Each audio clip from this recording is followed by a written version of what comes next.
Students, पिछले कक्षा में हमने वर्ण के बारे में पढ़े थे और आज हम हिंदी व्याकरण में वर्णमाला के बारे में जानेंगे कि वर्णमाला होता क्या है। ओके, तो जैसा कि हमने पढ़े थे वर्ण के बारे में, तो आगे हम वर्णमाला के बारे में जानते हैं। वर्णमाला होता क्या है, तो वर्णमाला किसे कहते हैं?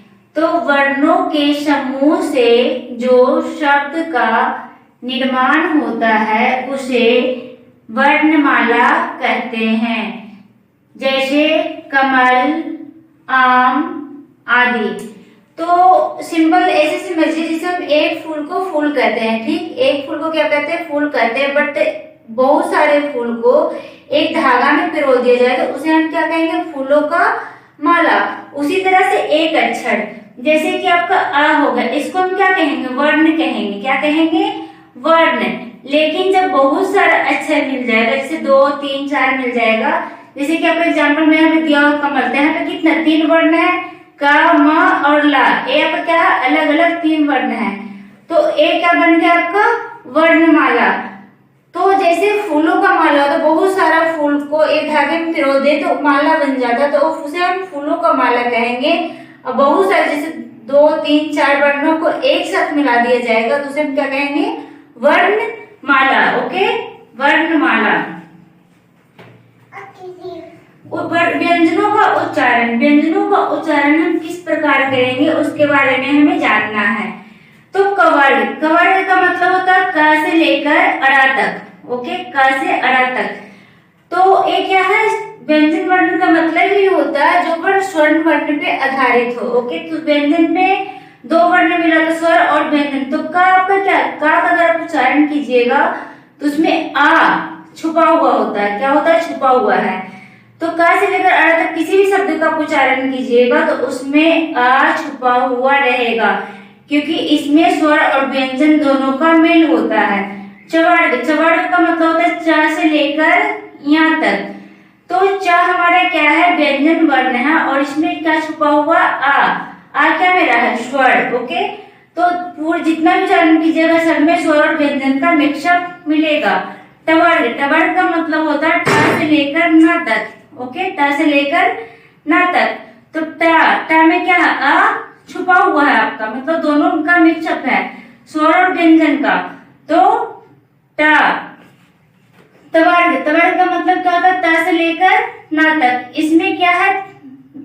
आ छुपा हुआ है, इनमें दोनों व्यंजनों का मेल है। जैसे इसमें किसी भी थक जाए, दा धा धा जो भी चीज बोलिएगा सब में ना आ छुपा हुआ है। पवर्ग, पवर्ग का मतलब क्या होता है? प से लेकर म तक। ओके, माँ, जिसे माँ को उच्चारण कीजिएगा, इसमें क्या है? आ आपका छुपा हुआ है।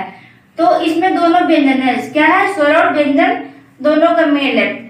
अब हम जानेंगे अंतस्थ व्यंजन किसे कहते हैं। अंतस्थ मतलब कि अंदर से जब हम उच्चारण करते तो हमारे अंदर से आवाजें निकलती है, वो या रा ला हुआ क्या है? हमारा अंतस्थ व्यंजन है। आगे है हमारा उष्ण व्यंजन। उष्ण व्यंजन जिसे हम बोलते हैं तो हमारे मुंह से व्यंजन के साथ साथ उष्मा निकलती, उष्मा। जैसे श का उच्चारण कीजिए तो ऐसा लगेगा कि हमारे मुख से उष्मा के साथ में सा का उच्चारण होता है। तो ये हमारा 4 है, तालव्य सा, मूर्धन्य सा, दंड सा और हा। ओके, एक क्या हमारा? उष्ण व्यंजन है। तो आपका क्वेश्चन यहाँ से रहेगा अंतस्थ व्यंजन से, अंतस्थ व्यंजन की संख्या कितनी है? तो 4। संख्या कितनी है स्टूडेंट्स? 4। अगर उष्ण व्यंजन का संख्या पूछेगा तो इसकी भी संख्या 4 है। ओके, अब हम आगे चलते हैं नेक्स्ट टॉपिक पे, जैसे कि स्वर और व्यंजन के अलावा भी कुछ व्यंजन और हैं, कुछ उसके अलावा भी हमें वर्ण पढ़ने हैं। स्वर और व्यंजन के अतिरिक्त भी कुछ अन्य वर्ण भी होता है, जैसे अनुस्वार। तो अनुस्वार का उच्चारण, ओके, अनुस्वार वर्ण कहते किसे हैं? अनुस्वार वर्ण कहते किसे हैं?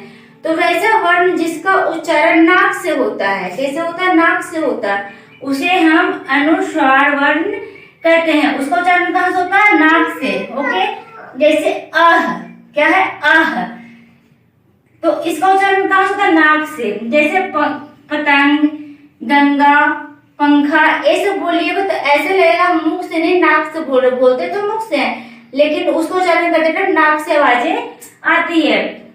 अनुनासिक।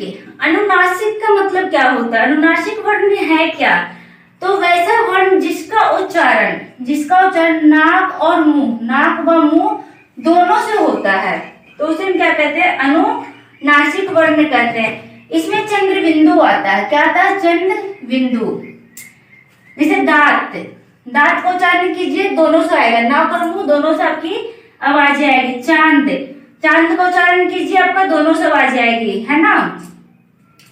आगे हम देखते हैं नेक्स्ट आपका बिंदी वाले वर्ण। बिंदी वाले वर्ण क्या है? तो ए आपका दो है, अड़ा और ढा, इसे हम क्या कहते हैं? बिंदी वाले वर्ण। ए क्या आता? जब भी आता है तो शब्दों के बीच में आता है।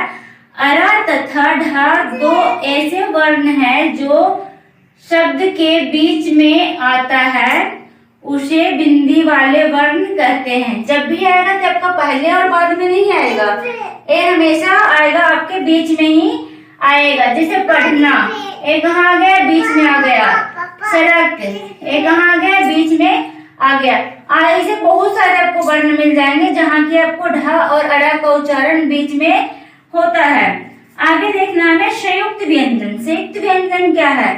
तो जो दो वर्णों के मेल से बनता है, वैसा वर्ण जो दो वर्णों, वैसे व्यंजन जो दो व्यंजनों के मेल से बनते हैं उसे क्या कहते हैं स्टूडेंट? संयुक्त व्यंजन कहते हैं। ओके, संयुक्त व्यंजन कहते हैं। जैसे का हलंत, मतलब इसमें रा है, का जो प्लस सा, तो क्या जो है छा, तो शिक्षक। शिक्षक कैसे बन गया? संयुक्त व्यंजन। इसमें क्या दो वर्ण, हमारा दो व्यंजन मिला हुआ है। ओके, नेक्स्ट देखिए ता में क्या है? रा है ना, जो रा त्रा, इसमें भी क्या है? हमारा दो वर्ण मिला हुआ बन गया। एग्जाम्पल जैसे पत्र देखिए, है ना।